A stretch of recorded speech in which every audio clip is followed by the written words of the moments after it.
How you doing, Gabe? Doing well, Greg. How are you? Doing well. Good to see you again. Yeah. Last week we left off. We finished. Well, to say we finished. Do we finish any of our conversations? We were talking about Walter Benjamin and Walker Percy, and this notion that there's some degree in which art has meaning, and the changes in technology might not necessarily impact the artwork, but rather they impact the way we perceive artwork. Yep. Which I don't think we touched on this, but it's just coming to mind right now, which kind of explains this idea that we have changing definitions of everything. Yeah. You know, what we see as the family unit is very different than what someone 3,000 years ago would have seen. So the idea that our view of art is changing is, I think, only perhaps even just inevitable. Yeah. Let alone necessary. It's how everything time marches on, and we're different people than the Italian Renaissance painters were. We're gonna have a different idea of what art is. It's how it goes. Right. Yeah, it used to serve the church, and other times it served monarchy, and now, serves whatever whim an artist wants. Yeah. Which has all kinds of conveniences and dangers. But it comes down to what I had you read today, which I had you read a chapter, an outline of James Elkins' book, Why Art Cannot Be Taught. And then I also had you read an excerpt from George Saunders, A Swim in a Pond in the Rain, which fans of my channel will know that I like a lot. But the basic question being, okay, so we've talked a lot about what art is, how to understand art, how we as viewers might interact with it. We've talked about the responsibility of artists and how we're trying to connect with viewers. We're also trying to understand meaning and interpret all these things to make these cool objects that we talked about last week are somehow making material meaningful through artificial activities. Yeah. Shaping, doing things to them. And somehow getting at this idea of the relationship between us and those objects, and the fact that, as we've said a million times, one and one are somehow making three, that we have these materials and we have our relationship between them, and something weird is happening here. And yeah, I believe just before we started recording, you said, so the question is, how do we learn or teach people how to do that? Yeah, I'm a teacher, you're a student. Yep. I'm trying to teach you, you're trying to learn. Yep. And so that's the question. So how do we do this? How do we learn how to make this strange thing that we're somehow kind of loosely defining? And is that even possible? And folks might have already picked up on what Elkins believes. He titled his book "Art Cannot Be Taught." What was your thoughts? Like, how would you summarize Elkins' argument? Yeah. So I want to add one caveat. I didn't have you read his entire book, but on his website he has the original manuscripts, and so you read in particular his manuscript section of chapter 3, which is the bulk of his argument. And it largely does not change in the book, but it was a free access, so you didn't have to buy the book or whatever. So. Yeah, and he calls it. He kind of even goes out saying that, like, in the spirit of other philosophical texts, like if you're ever to read like a philosophy book, the first section of it will be the basic outline of the argument. He's like, that's what this chapter or whatever you're reading right now on my website is kind of, I'm going to lay out my points, I'm going to talk a little bit about them. Yeah. So he doesn't go the most in depth into any of his ideas, but he explains what he thinks. Yeah. With that said, in terms of a good working title for a book, he lays out what he believes perfectly. He believes entirely that art cannot be taught, and he early on in the chapter he opens up with a story of him talking at it's the Art Institute of Chicago, right, where he teaches. He's lecturing there, and he says, I hope someday that one of my students will come to me and say, I learned everything I know about art from this spill of yellow paint on the floor in my studio from some artist before me. So there's some idea that, like, everything that's happening at the Art Institute of Chicago is useless, and that you could learn just as much from a mistake, a mess on the floor, than you could from whatever is happening over there. He goes on with this argument to kind of state this idea that he thinks there's a lot of things you can teach. He talks about teaching technique, and he talks about teaching values, and he talks about teaching art history, and he talks about all these things. But his underlying premise is that while we can teach all those separate components, they don't ever congeal into somebody who you won't ever be able to teach somebody how to make art. And what we're doing is pretending that we know how to teach art when really we're teaching a couple separate things that look like teaching art. Well, and he has that brochure of a art school, which I'm pretty sure is the brochure from the Art Institute of Chicago. And it's talking about all the things you'll get if you go to that school, all the things you'll learn. And then he also points out that they frequently advertise, art schools in particular, have a habit of advertising themselves by saying, look at the famous people who came here. It's like, had something to do with them becoming famous. Yeah. But he's like, but where's the evidence? Which people might think, at least, if they've been tuning into our conversations, the fact that I had you read How Art Works by Ellen Winter, I love that idea. I love taking those claims that the art school is making and saying, is this true? And Elkins comes down and says, like, only accidentally. Yeah. And I think he raises some really good questions, and I like the idea of asking whether or not somebody who's a famous artist would have been a famous artist at a different school is a really important question. Like that's important to know and to think about. Yeah. But his argument isn't so much that the school doesn't matter. His argument is a little bit more that actually none of it matters very much at all, and this person would have kind of done whatever if they were out in the woods or if they were, trapped in their apartment or at the Art Institute of Chicago. Yeah. Which, so you're a student. When you hear a person who's deeply embedded in art academia, like, does that encourage you? Does that make you think, I can become an artist now? Or does that, what's your response? It's kind of a leading question. It is, but it's a kind of a double-edged sword in some ways, right? Because there's a part of it that's very encouraging. There's a part of it that kind of gets at this idea that I like and I want to believe, that's like, oh, you don't necessarily need the institution. You don't necessarily, there isn't any one way of achieving this goal of making art. You can make things, and you can make meaningful things without the idea of higher education or art school, which is something that I do believe in strongly. But the reverse of that is saying you can do that without being taught in any way, shape, or form. And I don't know if that's true. I think that some level of teaching is necessary. Like, that's just the truth of it. Like, what are some of the things that you feel like are necessary to be taught? Well, he lays out a couple of those separate components, which definitely are like essentials, I would say. Technique, art history, like kind of understanding where things fit into the kind of the general scheme of the art world is really important. Understanding, like, if you're making art, you're throwing your voice into this conversation, and it's important to know what people have been saying and what people have said thousands of years ago. Like, and that's what we're doing now, is we're adding our voice into this conversation, and it would be foolish to pretend like all of the conversations that's happened before it isn't what this stands on. That's why we're reading books. Exactly, yeah.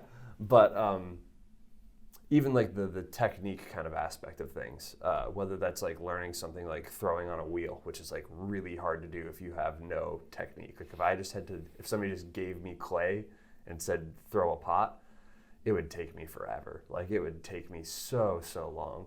Whereas, in a relatively short time with the instruction of a ceramics professor, like, you can learn that technique and you can actually start making something that has a lot more meaning, an actual vessel on the wheel, as opposed to just kind of a ugly lump of clay.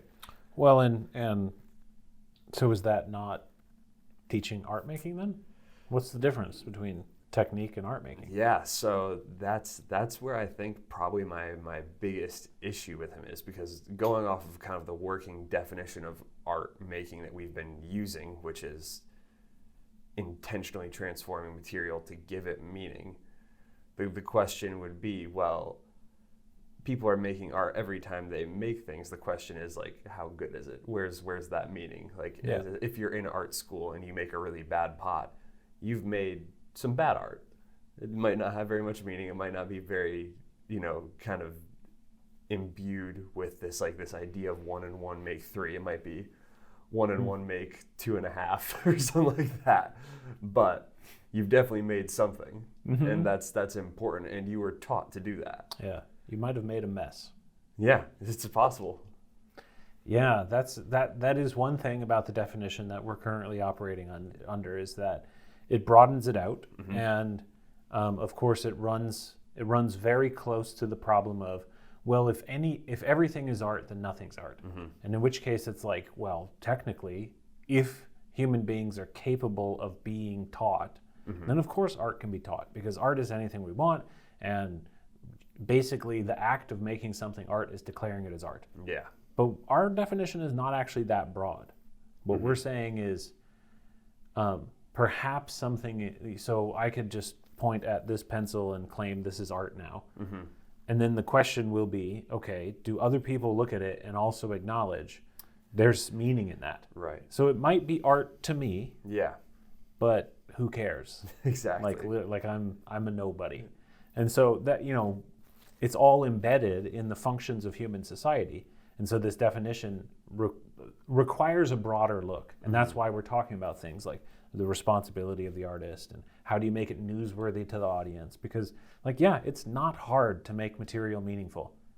I just made that pencil more meaningful. Yeah. But what meaning am I adding to it? It's now a pencil that Greg's pointed out. Right. Like we get this kind of, and I think oftentimes this idea is kind of talked about in the same breath as like maybe the idea of the masterpiece, right? Where it's like there's like these commonly decided objects that people are like, oh no, that's art for sure. Like if anything is art, that's art. But then as we talked about last week, things that are considered masterpieces can somehow sometimes lose their kind of masterpiece status because we can stop seeing them as masterpieces. Like the Mona Lisa, which was, again, Da Vinci held it for himself. It's too special. This is a masterpiece. Right. And now, what is it? Is it 11 seconds is like the average time that people like? Oh, I think it's 5 seconds. 5 seconds? Like, yeah. Now I don't know how nothing. long people look at it in the gallery when they're there, but Yeah, they glance at it. Yep. That's it. And that's where it's like part and parcel, well, that's probably the wrong idiom to use, but for our definition, there's a huge part that we're getting at that is like reliant upon the psychology of the viewer. The viewer has to see it as art. And so what most of us artists are seeking is we're trying to learn how do you make an object that most people will look at as if it is art. Yeah. Because we understand that there's an onus on the viewer that they have to join into it. And so then it's that question of newsworthiness. So how do you make your work newsworthy? And it's like, well, for your mom, it's probably not that hard. Not at you can all. be like, look, Mom, look at what I made. Yeah. But for, Elkins, you got to work pretty hard to get his attention because who cares? You're Right. just another undergrad art student. And you're not even at a school that he's teaching at. So, Yeah. who cares? That's where I think, coming into his sort of, I'm going to call it for now, nihilism about the process of like, it's hopeless. We just kind of know that like something magical happens at art schools. We don't know who's to blame or who's allowed to get credit. But, in that sense, like my original question regarding technique, we could say, well, yeah, technique is art making. But then the question is, in a society where technique is not that interesting anymore, just because you can and throw a bowl really nicely, that might look nice in someone's, China hutch or whatever. Yeah. But it might not be the most meaningful experience for most people. It's just kind of another vase or cup or teapot or something. Yeah. Like that's a huge thing in ceramics is making teapots, and like it's hard. It's technically difficult to make a teapot. Yeah. I don't care. I've never looked at a teapot as if it was meaningful artwork. I've looked at it like, hey, that was probably hard. Yeah, and they can even be, I've even, I don't know, I think of, it's like mugs are like a really, like they're not quite as hard, so they tend to be like a really basic, ceramics, like everybody makes a mug when you're learning how to throw, because you gotta throw it, and you gotta figure out how to attach a handle on there, you gotta make sure the whole thing, and because of that, I've seen a lot of really pretty mugs in like the ceramic classes I've been in. Like, I'll be like, oh, that's beautiful. I love that mug. Yeah. That's Yeah, great. it's a mug that gets your attention. It does, yeah. Like the glazing will be really nice. It'll have like a great form. I'm like, oh yeah, like I would be happy to own that mug. Which to me gets at another, like what I would say is my tandem definition to art, and that's the definition of design, and it's material made useful. And it's like not only that, but when you need a mug, a good mug will be visible. If I have an invisible mug, it might be good at being a mug, Yeah.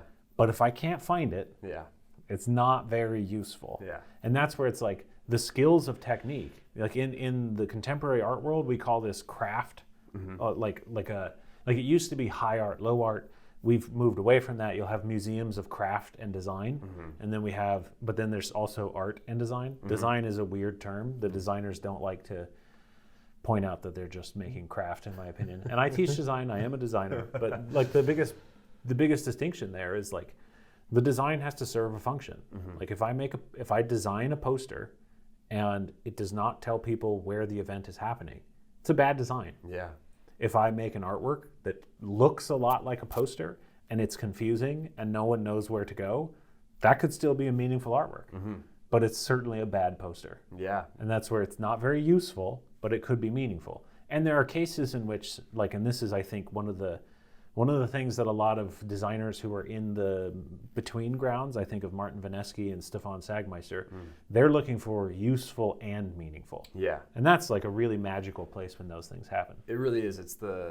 I've got a friend who's over at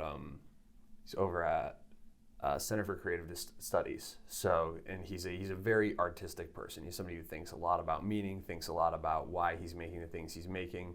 But then the sort of things that he's actually making are things like lamps or chairs, or it's so funny, he recently had an electric kettle design. That was like something he had to design, because he's like, oh yeah, I don't like the way electric kettles work. I'm gonna make a better one.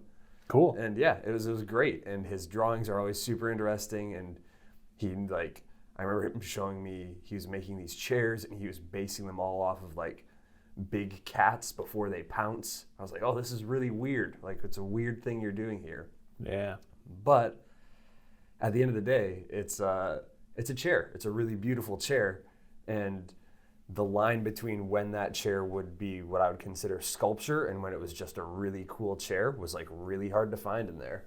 And that's an important, I think that trying to figure out where that line is really related to the conversation of Elkins, because design is something that can definitely be taught. Like, it's Why do you say that so why are you so sure? I think partially because when you think about design, I think one of the first things people think about is like the principles of design. Like, design has been kind of I don't want to say like trimmed down, but it's got these tenets, it's got these rules of like what is good design. Like every famous designer has their list of like, this is what makes a good design, you know? And those things, like if you follow them, you can normally recreate a lot of what they're doing. Like in one of your design classes, one of the books we work with is a typography book that's like literally just a book about the rules of typography and how to make good type. If you read that book and understand it, you can make really good type. Like it's something you can do. You follow the instructions. What point do I use here? Let me check my book. What font should I use to communicate this feeling? Let me check my book. Yeah. And you can make stuff that works. Yeah, which gets at, so is there, I want to explore this idea.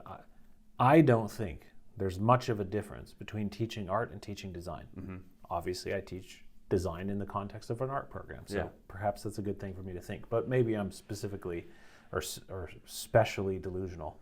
We'll see. This to me gets to the fundamental question. So Elkins admits that there are like multiple ways to consider if art can be taught, and one of them is this whole technique thing. But he also points out, especially in the contemporary art context, that technique is not all there is, and you can have really, really talented, hardworking students who are just so technically skilled, and their artwork is a flop, and it's not interesting, and no one cares.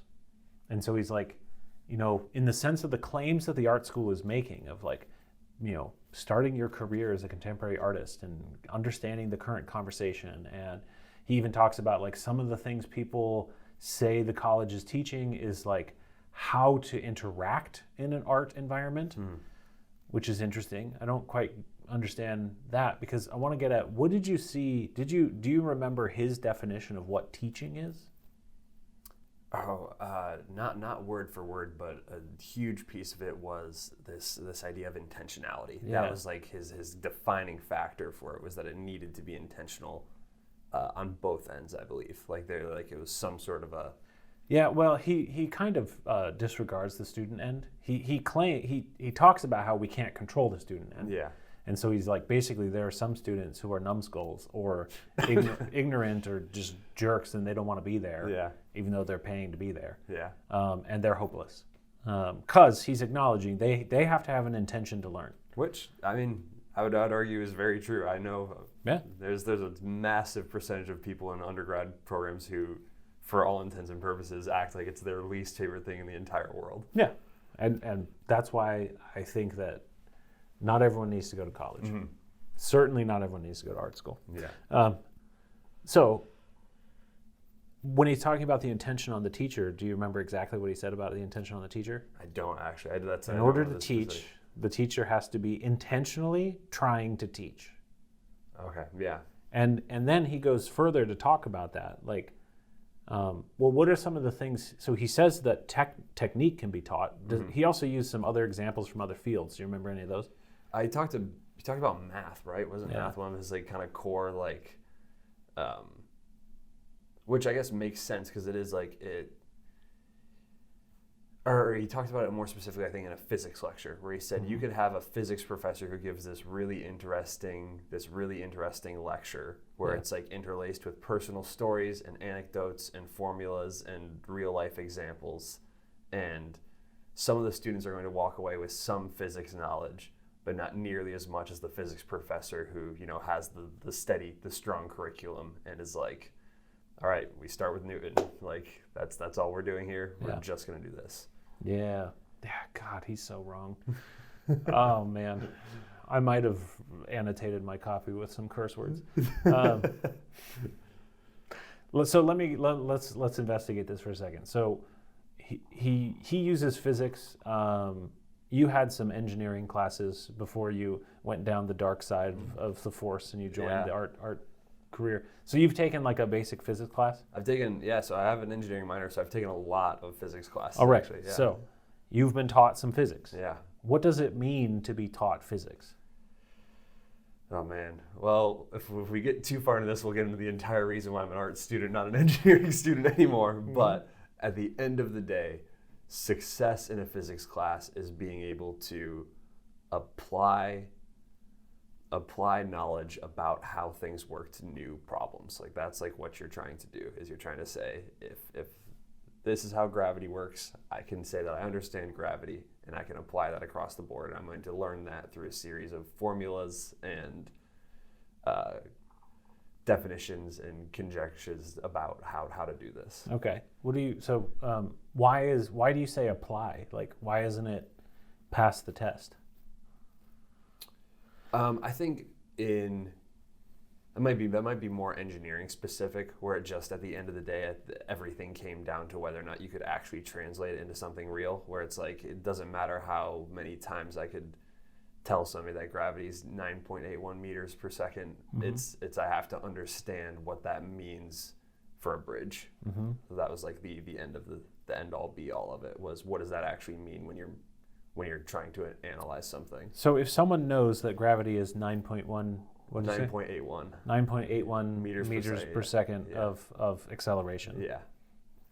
Which is a very strange way to think about it. Squared of acceleration, so we don't get called out. Yeah. Yeah. Okay. So, because it's a ramp. Yeah. So if someone knows that, are they an engineer? No. Like did you just teach me something? Oh man, well, it seems like you probably already knew it a little bit, but like at least you have that number more readily available in your head. So, okay. But I don't know if we're getting. This feels very much like the message in the bottle, right? Where it's like, I've just given you a message in a bottle, and it's a piece of, we used lead, but knowing the speed of, or the kind of the force of gravity is so similar to that, where it's like, well, I know this, but does that tell me anything about anything when I drop a pen? You know, like, what does that mean to me? Right. That's where I'm getting at, where Elkins is fundamentally misunderstanding what teaching is, because he's thinking of it as a transfer of fact. Of, I tell you 1 + 1 = 2. Now that I've told that to you, you know it. And now, like, and I did that intentionally. So, like, I know I taught it to you. It's like, that's not actually what 1 + 1 = 2 is about. As in, no one needs to know 1 + 1 = 2 as a fact. They need to understand what it means to think mathematically. I need to understand, when I have two individual things, if I join them, they don't just become one. Which, like I mean, that's not necessarily logical. I mean, if you read even the biblical texts, like a man and a wife joined together to become one flesh, is what it says in Genesis. If you read Plato, when he talks about soulmates, he's saying that soulmates were entities, and somewhere in the spirit realm, they're torn asunder, and their goal in life is to come back together and become and be united, because they fit each other well. And then they become one. So it's like 1 + 1 = 1. It's like the math is not necessarily as logical as we think it is, just like we think teaching is a communication of ideas. But the fact that you said apply means something different. The goal of an engineering education is not to receive the information an engineer needs. It's to know how to think like an engineer, which means you need to know some things, but then you also need to know how to apply them together. So I think going back to the physics class in particular, there's this, it's probably a pretty common college physics experiment, but it stuck out to me. And like, what you do in this experiment is you measure gravity, and the way you do that is you take a video of yourself tossing like a little metal ball bearing up into the air, and watching it fall back down in an arc. With a grid in the background, so you know how far it traveled? Like a ruler, and a grid in the background, and you break it up into its frames, and you have all these stopwatches, and you do it a bunch of times, and by the time you're done with it, you're able to see, oh yeah, when I threw this up in the air, no matter how hard I threw it, something pushed back on it with the same amount of force every time. It doesn't matter how hard I throw it up, something's always going to push it down with the same amount of force. Why do you have to do it more than once?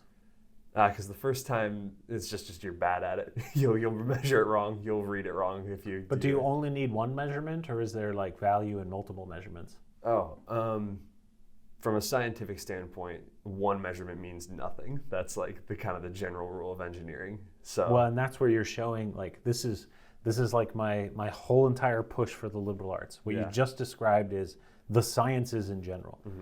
People think science is like a series of facts, but you just described something. What is science? A process and like a series of steps and information that you can apply to learn something about the world around you. Yeah, we call it a method, a scientific method. When you get trained in the sciences, which include engineering, you're getting trained in a way of looking at the world. And it happens to be a way of looking at the world that is incredibly useful. It allows you to understand the complexity of relativity and to throw an object with an explosion into space that it might then remain in space for a really long time in orbit around this planet and give us things like the internet. Satellite internet, of course. Which was all thanks to Al Gore. But it's like that's what Elkins is missing, that element of teaching. He is laying out a form of teaching that is, he's saying, there are no facts that I can give you that tell you the facts of art making. And in that case, 100%, I agree with him. And so when he then looks at what is happening in the studio, not that, maybe in technique, but the students who are just receiving technique, they're not getting it. There's some sort of a jump. I think the idea of the satellite is like an interesting one. Recently NASA was able to do this like crazy thing where they were able to launch some sort of a space probe and have it land on an asteroid, right? Which is like It's just insane if you think about it. Where it's like how in the Earth is moving, Earth is spinning, everything's moving, and you're able to shoot something off of your planet and have it land on, so it's like the equivalent of a grain of sand by space standards. And the jump. Well, and they're hitting a grain of sand with like an atom. Oh yeah, and they're throwing that atom. And it lands, base upright, so it can drill down and give it. But the jump from understanding that gravity is 9.81 meters per second squared to being able to land some sort of a probe on an asteroid out there, right? Something we didn't even know existed, a couple hundred years ago. Yeah, it's a jump of a similar magnitude to say that learning how to throw a pot or learning, the correct way to hold your pencil is learning how to make art. Like it's like that kind of idea. Yeah, but it's still part of the process is the thing, because the reason your engineering classes were so complex is not because it's hard to learn how to be an engineer. It's hard to learn how to be an engineer that is relevant with today's technologies. We've got this whole entire engineered world, and you need to catch up. Because you were only born a few years ago. Like, seriously, catch up with the rest of us, Gabe. Yeah. That's the thing. And so much of the education looks like giving information over. But that's not the part that makes you an engineer. That's what makes you a modern engineer.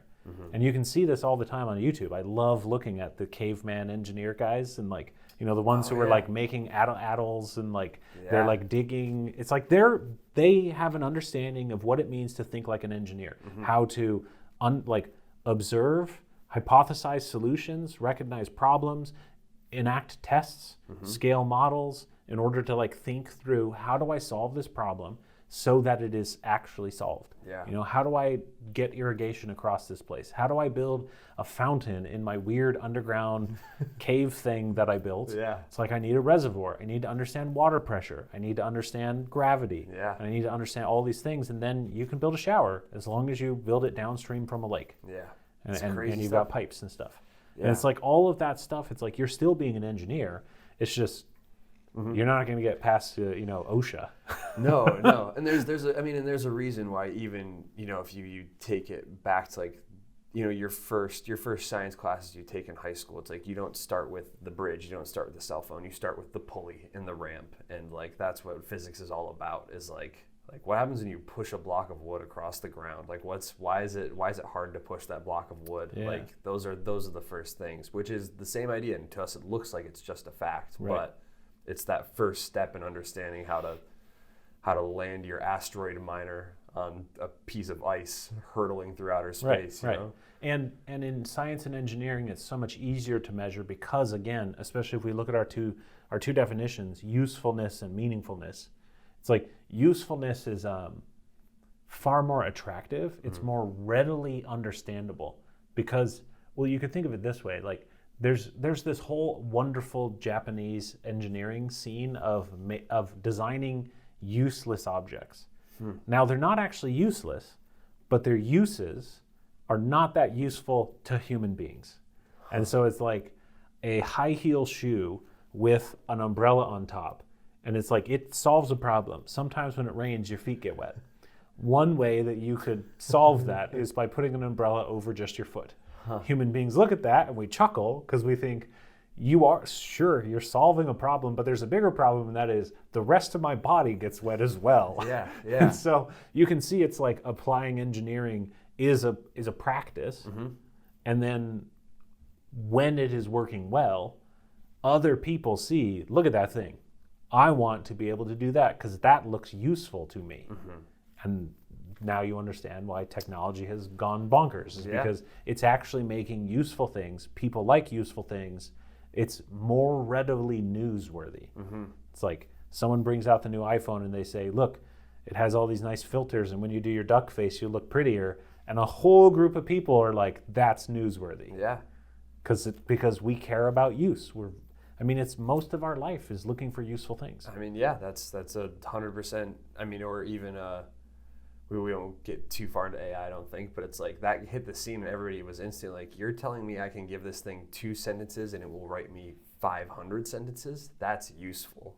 That's useful to me. The use is very apparent. Very apparent. And this gets at the weird thing behind like why the academies developed and why schools developed to some degree is sometimes we have to pursue weird rabbit trails and we have no idea it'll be useful. Penicillin's a great example of like growing mushrooms on wood, and we had no idea where it was going to end up. Yeah. This is like when I start to explain my creative practice to my scientific peers, they're like, oh, you're doing the same thing as us. Yeah. You're doing research towards a different end. Like, exactly. You're looking for use, I'm looking for meaning. And I do that through test and experimentation over and over. But I'm putting the cart before the horse. I didn't have you read the first one. The first one's called In the Cart. So I had you read this other thing called The Singers by Saunders. Yeah. So like we'll come back to, I think, to Elkins here. But well, what'd you make of Saunders? Why did I have you read that in tandem? Yeah. Well, first off, I'll say I think if anything, this felt more closely so he has there's the short story and there's a couple afterthoughts attached to it, and in those afterthoughts there was one section in particular that was so similar to the responsibility of the poet, talking about essentially the defense of the amateur, which is what this story is. But going back a little bit, it's a little bit of a strange story. What did you think of the story before you read his afterthoughts? Oh, I really liked it. Yeah? I did, yeah. What did you think it was about? Like, it's called The Singers. Yeah, it was called The Singers. One of the things, and I believe he talks about this in the afterthought, is you're never sure who the most important character is until the very end. Yeah. Like, that's like... Well, and it like takes 13 pages to get to the singing. Yeah, there's so much just kind of like, that's like just kind of meandering. You're like, oh, this is all very nice. Yeah. I have no idea what's happening. And you're like, let me tell you about this guy. And oh, right before we start, let me tell you about this guy and that guy and her. And then maybe they'll start, but then wait a minute, I forgot to tell you about these two people. Yeah. And like so much of the information, it almost feels like a red herring in like a detective where it's like, I know this, I have this, what's the idea? Is it Chekhov's gun? Is that the idea where it's like in a story, if something's introduced, it has to be used. Yeah. This story flies in the face of this so hard, where it's like, I know things about these characters that I will never need to know for the context of this story, but I'm still glad that I know them. And it adds to it somehow, but it certainly wasn't useful when it comes to the singing. Yeah, the first story in this book. So basically, he is looking at Russian short stories. He's using those in order to try to help his graduate students understand what it means to write a story. Yeah. And because he's running into the same issue as Elkins of like, this is a really weird thing that I'm trying to teach you. Yeah. I can't just teach you whatever 9.81 squared per meter. 9.8 seconds per meter squared. 9.8 seconds per meter squared. Yeah. And then suddenly you're like, oh, now I know how to write a good story. Yeah. So he's like, man, well, there's a lot of weird things because on the one hand, you got Chekhov's gun. So the first story is by Chekhov, and Saunders talks about this idea called a ruthless efficiency principle. He basically says, if it doesn't serve the story, cut it. Yeah. Like, you got to be ruthlessly efficient because your job as a writer is to get the person to read the next sentence. Every sentence serves the purpose of getting the person to read the next sentence. Yeah. And so it's like, and he develops a whole entire kind of rigorous order around that. Then we come to this story. Yeah. And it is hardly that. It's really meandering. There's a bunch of birds mentioned at the beginning. Yep. Tons of birds. Talking about birds all the time, and we'll go the brief synopsis of the story because it's so interesting. It's long for a short story. The only thing that happens is there is a singing competition in a dingy like bar, and one singer gives a very emotional performance. That's like, one singer gives a very technically good performance first. Yep. I love the description. He talks about like tongue clicking. Yeah. And like it's like he's basically beatboxing in Russian folk music. Yeah, and he's like it's like his transitions between phrases are incredibly good, and like he's got all these little tricks. Yeah. And then somebody else comes along and he describes his voice as being broken. Like he describes his voice as like having some sort of a broken quality to it. But it makes all these characters just like break down. Like everybody in the bar is just like they've come undone, and everybody agrees, oh yeah, this guy won, even though what's his face would probably be a much more, well-paid performer somewhere. Yeah. Well, and this gets at what Elkins is saying is like, clearly the technical is not just the thing. And even in the story, the technician concedes that the broken-voiced peasant boy was a better singer because it comes from it was in his heart, basically. It's kind of like that cliche. It feels very cheesy, but you love it in this story. Yeah. Even reading it, you're like, wow, it really moved them. Yeah. And it goes on and does some other little things. So 2 reasons I wanted you to read this. One is this story is about this problem of what the heck is art? Exactly. Yeah. Like, it's not just technique. And in fact, you can have kind of not great technique, but if you've got that other magic thing, it is literally like the technique is like 1 + 1 = 2. Yeah. And what the peasant boy has is 1 + 1 = 3. Yeah. It's like something else appeared, and it moves them all to tears, and it moves them all to get extremely drunk. Yeah, it's a Russian short story. That's how it has to end. Exactly. But so through all of this, he establishes. Do you remember what he talks about the reader is like walking along, reading, and he's noticing things. And he's got a cart, and he puts in those carts things I happen to notice. Yeah. And it's basically like, to some extent, as long as you keep the thing moving forward, you can have these little non sequiturs. Like, okay, I noticed you talked a lot about birds. Don't really understand why. But I'll put it in my cart. Right, but I'll put that in my cart and hold on to it, which I do think, unfortunately, your generation their cart is smaller and smaller, what they can hold in their mind. And then you're like, oh, so there's like a singing contest going to happen. And then you're like, oh, and the narrator isn't really welcomed in, but he's allowed to be there because he's an aristocrat, actually. So you're like picking all these things of, I understand that guy's backstory for some reason, even though he's not one of the singers, and understand the owner's story, and understand that the town has this weird crevice down the middle of it. Like, what the heck was that about? And you're just piling these things up. But on one hand, the author's technique is really nice. He's really paints really interesting images, but they're like vague. Yeah. Like Saunders points this out, where it's like he describes one of the guy's faces, and it's like a paragraph of description. Yeah. And you're like, so if you were to draw it, can you? It's like, no. Yeah. Like, you gave me a lot of detail, but I don't really know what this means. Yeah. Yeah. It's very bizarre. It's very bizarre. And there's it's the weirdness just kind of keeps on compounding upon itself, where it's like it isn't so much even where he's just trying to lay out for you like, oh, this is how these people look, this is what life was like. It isn't like he's trying to give you an idea of the setting. It's like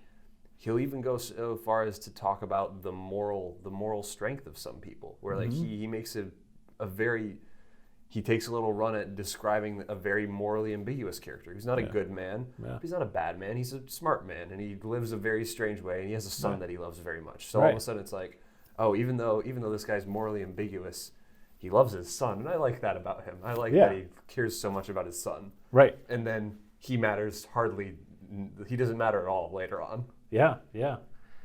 Well, and all of it is serving this purpose that we don't realize until the very end. But there's a couple things that he does that Saunders points out that are really important. And you can see to some extent why this is like, how this is a teaching moment. Like Saunders is using this story to teach. One of those is, you're a writer and you're going to write about a singing contest. It's like, you kind of have a problem there. And that is that the audience can't hear the songs. And so how do you get around this problem? And that's where Turgenev, I think that's how you pronounce his last name, the author of The Singers, is trying to solve a problem like an engineer, like a designer. And that is, okay, so I need to set up a panel of judges, and you need to understand what the different judges like. Yeah. And that's why you hear the moral character of the owner and of the wife and of the weird drunkard. And, and so it's like we're seeing, because the way that he's going to tell us about the song is through the character's experiences of the song. And so when we see that the drunkard is easily pleased, we're like, yeah, that makes sense. He's a drunkard, and he's just always chasing the next shiny object. Yeah. But then all the way up to like the staunch proprietor saying, holding back his praise of the first singer, and quieting people down. And it's like, oh, we know because he's the really serious one. Yeah. Why? Because he gave us this like 3 paragraphs of description. Yeah. And so now it's like all of a sudden those things that we had in our cart that at first it was like, what is he doing? Get to the contest. Yeah. Be more efficient. Yeah. Suddenly we're like, oh wait, no, actually that did serve a purpose. Yeah. So it's no longer in this cart of unnecessary things, but it's in this like, it becomes purposeful or meaningful. Yeah, yeah, and there's even this element. I think one of the other things that happens through the story is it's like because of all the twists and turns, it kind of like it leaves you open in some ways. So it's like you're always kind of like trying to figure out like, oh, where is this going? What is happening? It's like with each kind of new twist, your expectations are subverted in some way. And that, like, every time that happens, that leaves you more kind of ready for something interesting to happen. Where it's like, when it first started, I was sure that it was going to be a story about the barkeeper. I forget his name, but he's like, there's so much detail about him, and it's like, oh, he's a really interesting character. Like, he's described in this really interesting way. And then it kept on getting subverted, and by the end, I was like, oh, like, I would accept pretty much anything at this point, because I've already heard, all these different facts and had them kind of twisted away. Yeah. So this is where, oh God, I love this story so much. Yeah. So he starts off, he's walking into this decrepit, pre like 1880s Russian peasant town. Yeah. He's seeing like these dirty chickens pecking. He's seeing these dirty crows crying out. He's seeing like, just all these, I forget he sees 2 other birds.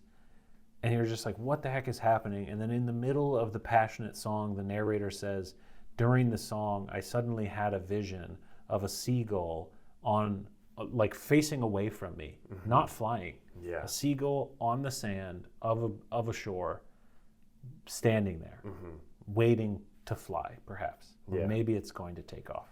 And he's like, that's the point of the story. The point of the story is not the singing contest. It's to talk about what can powerful art do?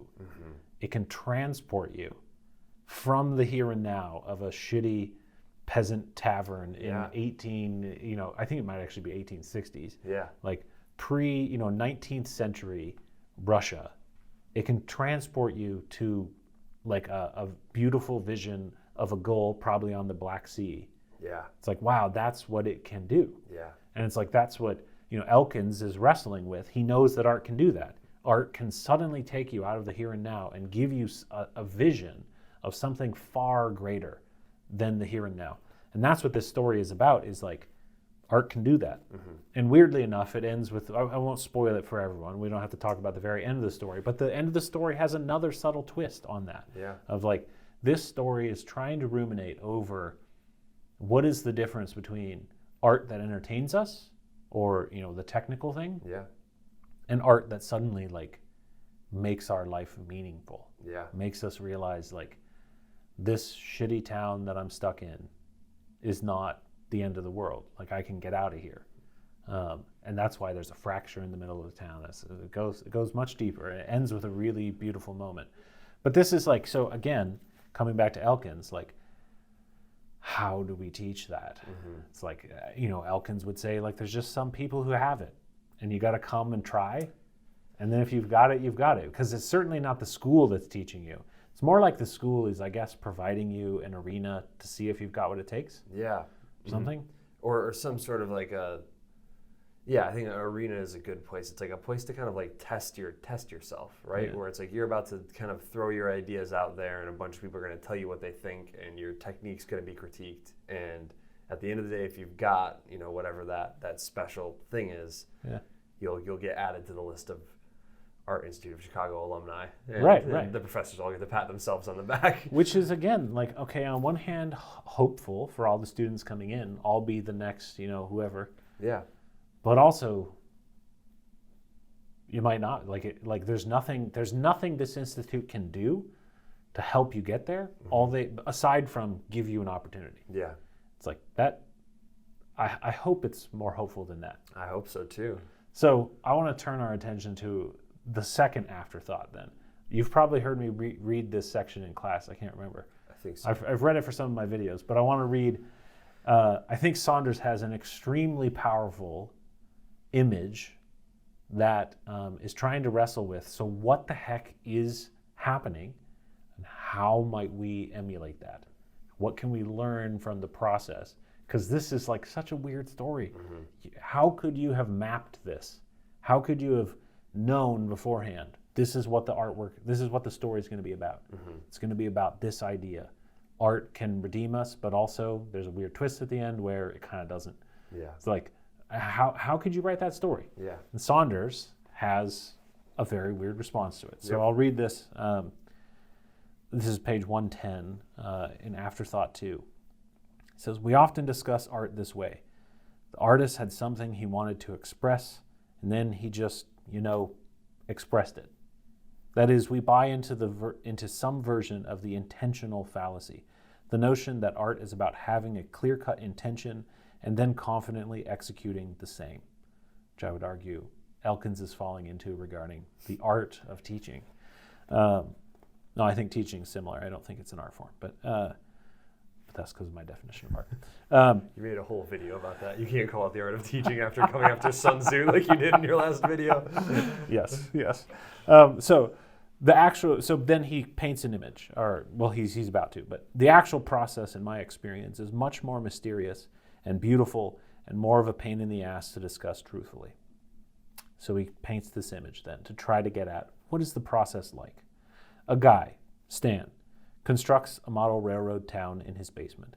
Stan acquires a small hobo, places him under a plastic railroad bridge near that fake campfire, then notices that he's arranged his hobo into a certain posture. The hobo seems to be gazing back at the town. Why is he looking over there? At that little blue Victorian house. Stan notes a plastic woman in the window. Then he turns her a little so she's gazing out, over at the railroad bridge actually. Suddenly, Stan has made a love story. Oh, why can't they be together? If only little Jack would just go home to his wife, to Linda. What did Stan, the artist, just do? Well, first, surveying his little domain, he noticed, and Saunders italicizes noticed, he noticed which way his hobo was looking. Then he chose to change that little universe by turning the plastic woman. Now, Stan didn't exactly decide to turn her. It might be more accurate to say that it occurred to him to do so in a split second with no accompanying language except maybe a very quiet internal yes. He just liked it better that way for reasons he couldn't articulate and before he had the time or inclination to articulate them. In my view, all art begins in that instant of intuitive preference. What do you make of that nice, beautiful, romantic story? Yeah. It's great. What it gets at is something that we haven't talked about as much as, it's something that we talk about a ton in our classes in our department, but we haven't talked about it a ton here. But the idea of art making as process, right? Like that it's not this, it gets said all the time in the art making classes, like what should you be doing? Just keep on working, right? Like just keep on working. If you're not sure what to do, like just make something, make anything, make something bad, make 10 of it, make 30 of it, make 100 of it, make 100 of the worst sculptures you can and see what happens, right? Yeah. And the idea is that if you're paying attention and you're like being honest about it, you're going to notice something in those 100 bad sculptures. And it might not even be that any of them are good. Like it could be something completely different. It could be that one of them is really bad, and that's worth noticing. Yeah. But it's that same idea of what we're getting at here is that whatever this kind of factor of art that can't be taught, according to James Elkins, is, or as I think we're going to argue can be taught is that it isn't it's so hard to describe because it falls into that category of things that aren't like the melting point of lead or the force of gravity, where it's this process and it's very ambiguous and there isn't a strict way to get there. There isn't a clear way of finding it. But you kind of have to trust that it's going to happen, and there is at least a set of steps that we can say, well, start with these steps. Yeah. And these steps have a good chance of taking you to this place where maybe you'll you'll notice that the woman in the plastic house needs to be turned a little bit, or Right. belongs turned. Well, it's a lot of us, like, to get back to his very beginning thing, that intentional fallacy. We think it's like, oh, and it's part of this narrative of art as self-expression, where it's like the artist in their unique heart, that heart that they've got. They're that Russian peasant who might not have all the best skills, but they just have this beautiful vision of what the world could be, and then they just express it out onto the canvas, and like we're seeing this raw understanding of what reality could be. It's like we've got this narrative, and people try that, and usually it's really dumb paintings, and it's like, well, think about what you just said. My art is an expression of me and my particular vision of the world. There aren't very many people who have a very exciting vision of the world. Like, we're just not, like, we're limited beings. I don't understand how gravity works exactly. Yeah. Like, we are more ignorant than we are knowledgeable, and yet that can be said of the smartest person on the planet, which is why AI is kicking our butt.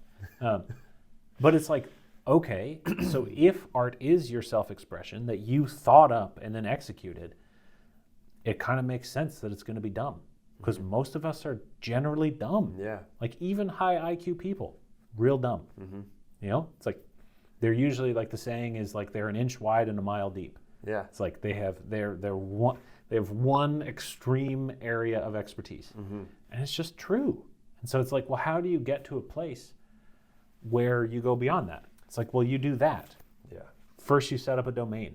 He had to have his model railroad set up.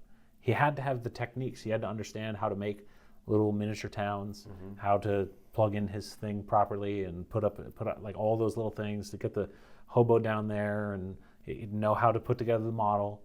It's like, those are all your techniques. And you have to build this domain. That's your studio. Yeah. You need to fill it with things that then you need to start noticing it. You need to start paying attention to it. And it's like, then you might notice that, well, maybe there's nothing here.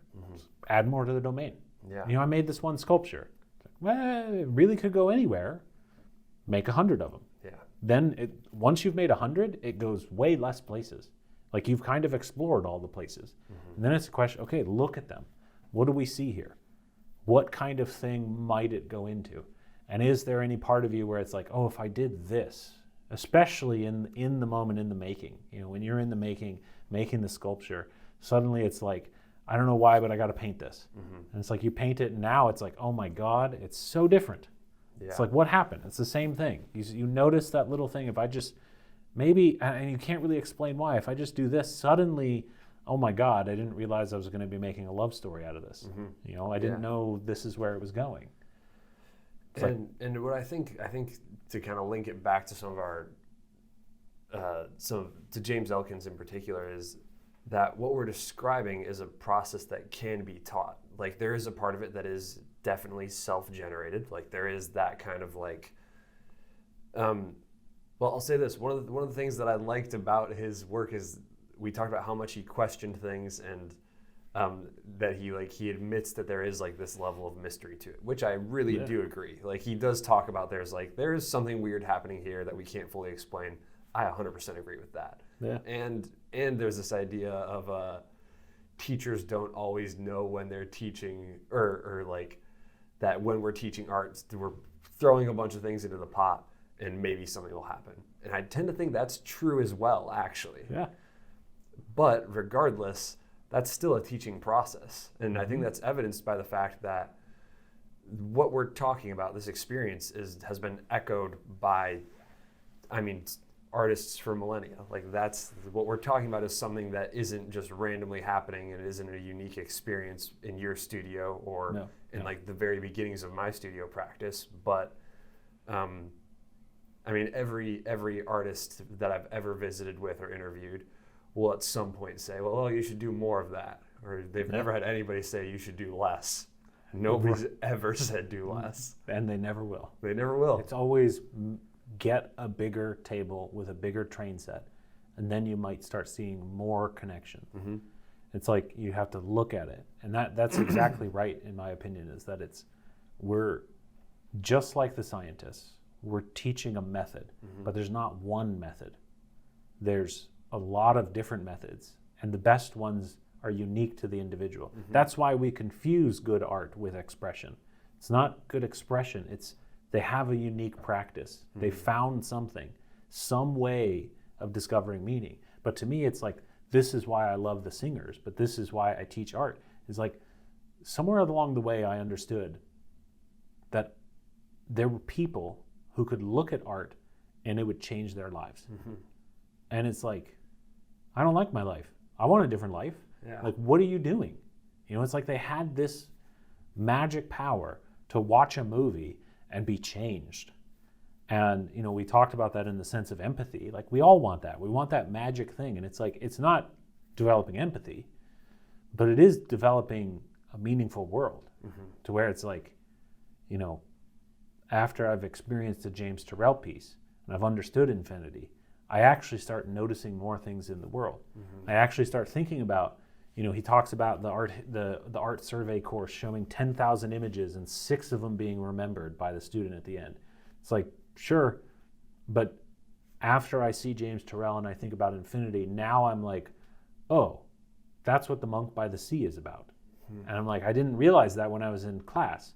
And and he would argue that that was an ineffective teaching moment because I didn't remember it. It's like, no, teaching is a process. What we're trying to do is expand your table, give you all these things. Similar to engineering, it's like you need to learn the practice, but we also have to expand your table because there's a huge pile of toys that you could be playing with if you could just understand what gravity was. Right. And it's like, then suddenly, who knows what you'll do with those tools and that practice. Exactly. And I think one of the things that we talk a lot about this, like this map, right? This nexus of meaning. In a lot of ways, all of these ideas are almost the same idea, where even that process of building your map, expanding out your network of ideas, that's just another process too that is going to continue to kind of build and affect and change who you are. Like when you excuse me, when you think about making something like that, it isn't like, oh, I just watch a movie and all of a sudden it's perfectly integrated and I understand everything about that movie. It's like, no, you watch a movie and then, like you said, we'll understand it a little bit better 5 years down the road, or something else will give us more. Like, that's another one of those processes where what should you do? Keep on consuming more good books, literature, painting, movies, and that process will get you somewhere eventually. Right. Well, and it gets back to the way in which we talk about teaching. So often something happens, you know, like I got in a car accident and I learned. It's like, well, if Elkins is right about teaching, there's no way a car accident can teach me something because the car accident doesn't even have intention. Yeah. It just happens. And yet, me being this weird human being, I can look at it and I can think, what if the car accident meant something? What if it was meaningful? In what way does it change my life? It might mean, you know, maybe I shouldn't text while I drive. Yeah. Like, I can learn that. Yeah. And you can learn that. That's called learning it the hard way. But you might also learn other things. Like, I need to worry less about money. Like, things worked out and I'm still alive, thank God. And, you know, I was rushing to get to a job interview, but like, then I almost died. Yeah. Maybe I need to reset my priorities. And it's like, so much of teaching is that. And the idea that human beings teaching each other has to be intentional, that we're going to run into some problems then. No. And on top of it, what it means is no human being can teach you something that they don't already know. And I've learned so much from people, and they have no clue that they've taught it to me. Because they don't know it. Like, they don't know it in that manner of like cognitive knowledge that is a fact in their brain. Instead, it's like, I see the way they treated someone and I think, wow, like, I'm incredibly rude and I never do that. You know, it's like, and they have no clue. It's like, that's like what Elkins calls that mystery of happening in the studio. It's not really a mystery to people who believe your heart can change. And that oftentimes takes being religious. You know, the sense of like the peasant in the tavern might have something to say. I should listen to him. And on top of that, there might be something unique about how he sees the world, and it could like change me. And that's what happens to the narrator in the book, you know. And there's something far less nihilistic in saying, in remembering that art is a process, and we can teach processes, even the kind of process that art making is. Like the scientific method is very practical. It still relies upon observation, and it's still a cognitive process, but it's one that can be tested. The art practice is not so much. It's far more like a practice of meditation or prayer. It's like you're trying to teach someone how to begin noticing things. It's like that's a weird thing to teach, but it's possible. Yeah, I think about that a lot in the context of, I'm glad you brought up meditation, because what it immediately brings to mind for me is the images of both apprenticeships in learning a class and also any sort of monastic or cloistered community, like the way that things are taught or the way that spiritual engagement is taught. Because the reality is that in those communities, like the response for how to learn how to be more spiritual, the advice that's given is the same that's given to artists, which is just do more work, essentially. Like that's what it comes down to. Like, well, and pay attention. Yeah, and pay attention. It's like say the prayer, say it again, say it 1,000 times more. Yeah. Pay attention to what happens to you while you're saying it. Yeah. Say it when you're not paying attention. Say it when you're in the garden. And it's like, and then suddenly the words meant something. Yeah. And I didn't realize they meant that. Yeah. It's like that. It's like suddenly the things I was pushing around in my studio, like all of a sudden I saw something. It's why my studio, where the working part is a mess, because I don't know what things are. That's why I always ask students whenever we're critiquing, what is this? Yeah. It's like, what are we seeing? Yeah. You know, it's like maybe we're just looking at canvas with some pigment on it. In which case, like, oh, well, you didn't do much. Yeah. You know, you could have just set raw canvas in a tube of paint there, and you would have had the same thing. Yeah. But you know, it's like, what are we seeing an image? Are we seeing a sculpture? Are we seeing something that is meaningful? Are we seeing something that's moving us? Are we seeing a structure? It's like all of that. It's like, how do you do that? That's why the next reading is by Kenneth Steinbach, Creative Practices for Visual Artists. Yes. It was moving. Like this was a way to try to bridge, because I really think Elkins is wrong, and I really think that faith-based activities actually have an extremely powerful answer, and that's what he explores. He doesn't explore it from he works at Bethel, which is a Christian college, so I believe he's a Christian. I don't actually know, but he's not trying to explore it from a Christian perspective. But I think that his perspective of that community, being one of faith, he recognized that there is something that we're teaching, and so that's where we'll go next week. I think we'll probably talk about this a lot more, and maybe if this is redundant, we'll actually just edit it out. But he's actually something I've had the privilege of getting to talk to. He visited our school, and he ended his artist talk when he gave it 2 years ago, I think, talking about creative practices for visual artists, saying that his next book, his intention was to write about how spirituality should be viewed almost in the same way as an art making practice, and that was what he hoped to write his next book on. Yeah. So I hope that book comes out someday. I'd be very excited to read it. Yeah. But either way, I'm excited to get into this book. It's one of my favorites, actually. So. Oh, you've already read it? Yeah. Good. Yeah. Oh, well, then you won't have much reading to do. Yeah. Awesome. Sounds good. Thank you, Greg. Thank you, Gabe.